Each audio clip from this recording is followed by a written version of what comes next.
ኤርትራን ለሶስት አስርት ዓመታት የመሩት ኢሳያስ አፈወርቂ ምትክ ታወቁ። ወሳኝ ሰበር መረጃ ተሰምቷል። አብራችሁን ከቆያችሁ በዝርዝር ተሰሙታላችሁ። የፋኖ ታጣቂዎች ጦር ቤዝ ላይ ያነጣጠረ የሶስት ቀናት ዘመቻ ማድረጉን መከላከያ ሰራዊቱ ሲገልጽ፣ ፋኖ በፊናው የመንግስት ኃይሎችን መደምሰሱን አስታውቋል። ዝርዝር መረጃ ይዘናል። ራሱን የኦሮሞ ነጻነት ሰራዊት በሚል የሚጠራው ታጣቂ ኃይል ያገታቸው ሰዎች በታጣቂዎች ጥበቃ የተደረገላቸው መርጠው ተመልሰው ወደ ታገቱበት ቦታ ሲወሰዱ የሚያሳይ ምስል አነጋጋሪ ሆኗል። ተጨማሪ ዘገባ ይዘንበታል።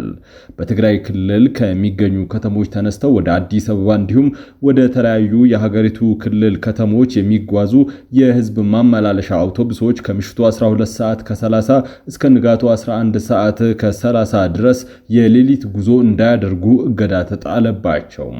ውድ ቤተሰቦቻችን በዛሬው ቆይታችን እነዚህንና ሌሎችንም ሀገር አቀፍ መረጃዎችን በዝርዝር ወደ እናንተ የምናቀርብ ይሆናል። ለቤቱ አዲስ የሆናችሁ ሰብስክራይብ በማድረግ የደወል ምልክቷን በማብራት የቤቱ አባል ትሆኑ ዘንድ በታላቅ ትህትና እንጋብዛለን። በቅድሚያም የዕለቱን የቢዝነስ ዘገባዎች አስቀድመን ወደ ዝርዝር ዘገባዎቹ እናልፋለን። ጥበብ ሚዲያ የህዝብ ድምጽ ነው። ውድ ቤተሰቦቻችን ለዕለታዊ እንቅስቃሴ ይረዳችሁ ዘንድ የዕለቱን የውጭ ሀገር ገንዘቦችን ዕለታዊ የምንዛሬ ዋጋ እንደሚከተለው እናቀርባለን።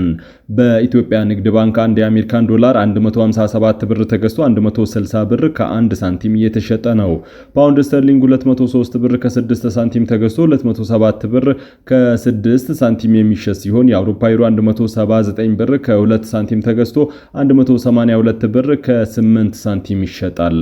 የስዊዝ ፍራንክ 190 ብር ከ8 ሳንቲም ተገዝቶ 194 ብር ከ7 ሳንቲም የሚሸጥ ሲሆን የኩዌት ዲናር 500 ብር ከ5 ሳንቲም ተገዝቶ 510 ብር ከ5 ሳንቲም ይሸጣል።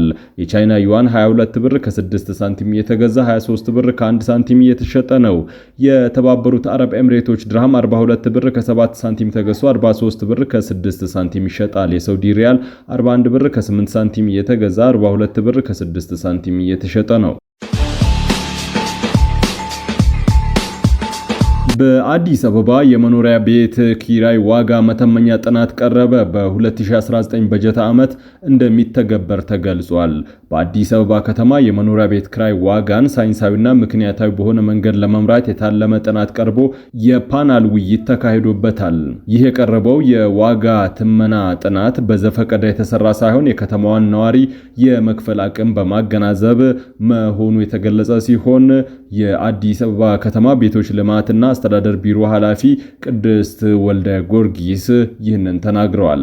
ጥናቱ የአዲስ አበባ አመራር አካዳሚና የተለያዩ የዩኒቨርሲቲ መምህራን እንዳከናወኑትና በ2019 በጀት ዓመት እንደሚተገበር ተጠቁመዋል። ትላንት በተካሄደው መድረክ ላይ ንግግር ያደረጉት ቅድስት ጊዮርጊስ ከተማ አስተዳደሩ የኑሮ ጫናን ለመቀነስና በመኖሪያ ቤት ክራይ ገበያው ላይ ይስተዋሉ የነበሩ ህገወጥ የዘፈቀደ አሰራሮችን ለመክታት እየሰራ ነው ሲሉ ገልጸዋል። ኃላፊዋ አዋጁ በሚሰጠው ስልጣንና ኃላፊነት መሰረት የውል ማደስ ሂደትን ፍትሃዊና ሳይንሳዊ ምክንያታዊ በሆነ መንገድ ለመምራት የተከናወነ የመኖሪያ ቤት ክራይ ዋጋ መተመኛ ጥናት መቅረቡን ተናግረዋል። ያለ አግባብ በየጊዜው የሚጨመር የቤት ክራይ ዋጋ የዜጎችን የመክፈል አቅም በማዳከም ለአጠቃላይ የዋጋ ንረት መባባስ አንድ ምክንያት መሆኑን የጠቀሱት ወይዘሮ ቅድስት ጥናቱ በመዲናዋ ሁለንተናዊ እሴቶች ላይ የራሱን የሆነ እጅግ ከፍተኛ ኢኮኖሚያዊና ማህበራዊ ፖለቲካዊ ፋይዳ እንዳሉት አብራርተዋል። ጥናቱ አከራዩ ከንብረቱ ተገቢውን የወቅቱ ኢኮኖሚ ሁኔታ ያገናዘበ ፍትሃዊ ገቢ እንዲያገኝ የሚያረጋግጥ እንደሆነና በሌላ በኩል ደግሞ ተከራዩ ከገቢው ጋር የተመጣጠነ ኪራይ በመክፈል ያልተጋነነ የኢኮኖሚ ህይወት እንዲመራ ያደርገዋልም ሲሉ ተናግረዋል። በኦሮሞ ነጻነት ሰራዊት ታግተው የነበሩ ሰዎች ድምጽ ከሰጡ በኋላ ወደ እገታቸው ሲመለሱ ያሳያል በሚል የተሰራጨው ምስል የተፈበረከ መሆኑ ተረጋገጠ። ይህ ምስል በምርጫ ዕለት እንደ ኢቲቪ እና ፋና ብሮድካስቲንግ ኮርፖሬሽን ያሉ የመንግስት መገናኛ ብዙሃን መራጮች በተለያዩ ሁኔታዎች ውስጥ ሆነው እንኳን በምርጫ ለመሳተፍ ያላቸውን ቁርጠኝነት የሚያሳዩ ዘገባዎችን ማውጣታቸውን ተከትሎ በማህበራዊ ሚዲያ ላይ በስፋት ተሰራጭቷል። ይህ ታጋቾች በአጋቾች ታጅበው ወደ ምርጫ ጣቢያ ሲወሰዱ ያሳያል የተባለው ምስል በዚህ መነሻ የወጣ ሲሆን የማህበራዊ ሚዲያ ስላቅ ሆኖ የተሰራጨ መሆኑን ለማረጋገጥ ተችሏል። ሚዲያችን ይህንን ምስል ትንተና ይበልጥ በቴክኖሎጂ ለማጠናከር የዲጂታል ይዘቶችን ትክክለኛነት በሚመረምረው ሃይቭ ሞዴሬሽን መተግበሪያ አማካኝነት ተጨማሪ ምርመራ አድርጓል።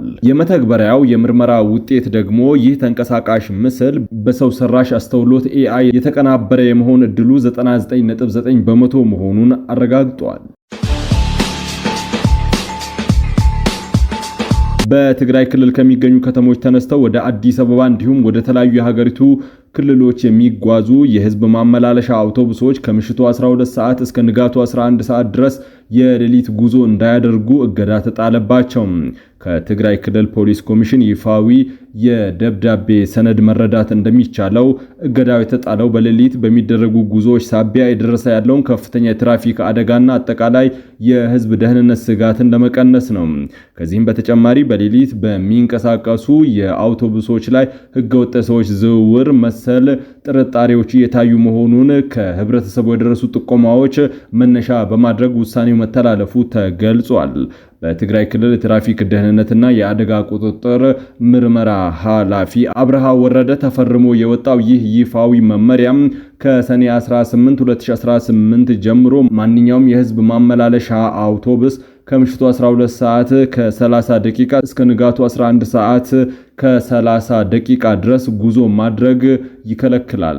ይህ አዲስ የሌሊት ጉዞ እገዳ በክልሉ ትራንስፖርትና መገናኛ ቢሮ ቀደም ሲል ሰኔ 13 ቀን 2018 የተላለፈውን የውሳኔ አቅጣጫ ተከትሎ የወጣ ሲሆን በክልሉ የሚገኙ ሰባቱም የዞን ፖሊስ መዋቅሮች ትዕዛዙን በመሬት ላይ ባሉ የትራፊክ ፍተሻዎች ላይ ጥብቅ በሆነ ሁኔታ እንደሚያስፈጽሙና ክትትል እንደሚያደርጉ መመሪያ ተሰጥቷል።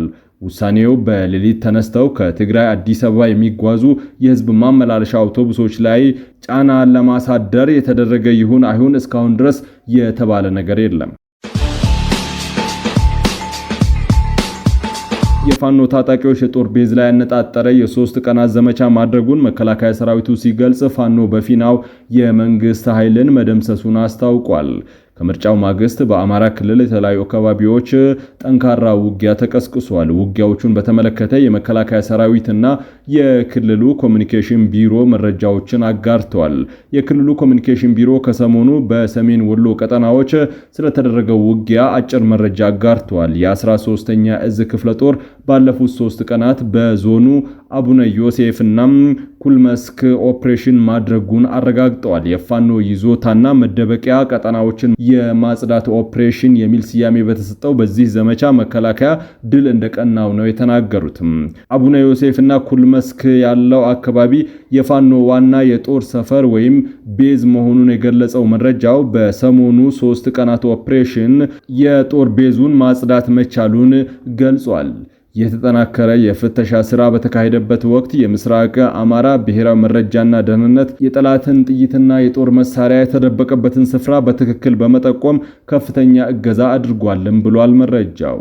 በሌላ በኩል የአማራ ፋኖ ብሔራዊ ንቅናቄ በጎጃም ዘመቻ የኢትዮጵያ ጦር አዛዦችን መግደሉን ገልጿል። በኦፕሬሽን ወቅት ከፍተኛ መጠን ያለው የኢትዮጵያ መከላከያ ሰራዊት የጦር መሳሪያ መማረኩን ነው የተናገረው። የአማራ ፋኖ ብሔራዊ ንቅናቄ በባህር ዳርና አካባቢው በጎጃም ቀጠና ለ8 ተከታታይ ቀናት ባደረገው ውጊያ በኢትዮጵያ መንግስት ጦር ላይ ከፍተኛ ኪሳራ ማድረሱን አስታውቋል። በውጊያው ከፍተኛ የጦር መኮንኖች መገደላቸውን፣ የመንግስት ወታደሮች መማረካቸውና በርካታ የጦር መሳሪያዎች፣ ወታደራዊ ቁሳቁሶች በቁጥጥር ስር መዋላቸውን ታጣቂ ኃይሉ ገልጿል። የአማራ ፋኖ ብሔራዊ ንቅናቄ ቴዎድሮስ እዝ ባወጣው መግለጫ ይህንን ወታደራዊ እርምጃ በቅርብ ጊዜ ከተከናወኑ እጅግ ጉልህ ውጊያዎች አንዱ እንደሆነ የገለጸ ሲሆን ኃይሎቹ በተለያዩ የጎጃም አካባቢዎች ከመንግስት ጦር ጋር አሁንም ከባድ ውጊያን እያደረጉ እንደሚገኙ ጠቁመዋል። የመንግስት ምሽጎችን በመስበር በርካታ የጦር መሳሪያዎች መማረካቸውንም ገልጿል። ታጣቂ ኃይሉ የተማረኩ ትጥቆች በመላው የአማራ ክልል እየተደረገ ባለው ውጊያ ውስጥ የውጊያ አቅሙን እንደሚያጠናክሩለት ገልጿል። የቴዎድሮስ እዝ አክሎም እንዳለው በዛሬው ዕለትም በተለያዩ የጎጃም አካባቢዎች ከባድ ውጊያዎች የቀጠሉ ሲሆን ኃይሎቹ በኢትዮጵያ መንግስት ጦር ላይ የማጥቃት እርምጃ እየወሰዱ መሆኑን ገልጿል። ግጭቱም ከጎጃም ባለፈ በወሎ በጎንደርና በሸዋ አካባቢዎችም ጭምር መስፋቱንና ከባድ ውጊያዎች የተደረጉ መሆኑን ጠቅሷል። የሃዲሎ ቤተ መንግስት ትርምስ ውስጥ ነው። በኤርትራ ታሪክ ከባድ ሹምሽር ተደርጓል። ለ3 አስርት ዓመታት ኤርትራን በብቸኝነት የመሩት ኢሳያስ አፈወርቂ ምትካቸው ታውቀዋል። ሕገ መንግስትም ፓርላማም የሌላት ሀገር በራሽን እንድትተዳደር ያደረጉት አዛውንቱ ኢሳያስ ከሰሞኑ ፍጹም ያልተጠበቀ ሹምሽር ማድረጋቸው ተሰምቷል። በህግደፍ ስልጣን መዋቅር ውስጥ ከኢሳያስ ቀጥሎ ያለውን ትልቅ ስልጣን የተሰጣቸው እኚህ ባለስልጣን የዓለምን ቀልብ ስበዋል። አዲሱ የሻቢያ ቁልፍ ሰው በእናታቸው ሞታ ሐዘን ውስጥ ያሉትን ኢሳያስ አፈወርቂን ሊተኩ እንደሚችሉ ነው የተነገረው። ቢቢሲ ትግርኛ ባወጣው ዘገባም ኢሳያስ አፈወርቂ አዲስ ስልጣን መስጠታቸውን የገለጸ ሲሆን ይህ ስልጣን የኤርትራ ሁለተኛው ትልቁ ሹመት እንደሆነም ጠቅሷል። ይህንን ተከትሎ ታዲያ ኢሳያስ አፈወርቂ ከአሁኑ ተከታያቸውን እያዘጋጁ ነው ወይ የሚል ጥያቄም አጭሯል። የኤርትራው ፕሬዝዳንት ኢሳያስ አፈወርቂ የክልል ማስተዳደሪያዎች ሚኒስቴር ለተባለ መስሪያ ቤት አዲስ ኃላፊ መሾማቸው በይፋ ተረጋግጧል። ከኤርትራ መንግስት መገናኛ ብዙሃን የተገኘው መረጃን ጠቅሶ ቢቢሲ ትግርኛ አምባሳደር አብደላ ሙሳ ከፍተኛ ሚኒስቴር በመሆን ስልጣኑን መረከባቸውን ጠቁመዋል። የኤርትራ መንግስት ከተመሰረተበት ጊዜ ጀምሮ የክልል ማስተዳደሪያዎች ሚኒስቴር እንደ መደበኛ ያልሆነ ወይም ይፋዊ ምክትል ፕሬዝዳንት ሆኖ እንደሚያገለግል የዜና ምንጮች ጠቁመዋል። በዚህ መሰረትም ኢሳያስ ይፋ ያልተደረገ ምክትል ፕሬዝዳንት ሾመዋል ማለት ነው።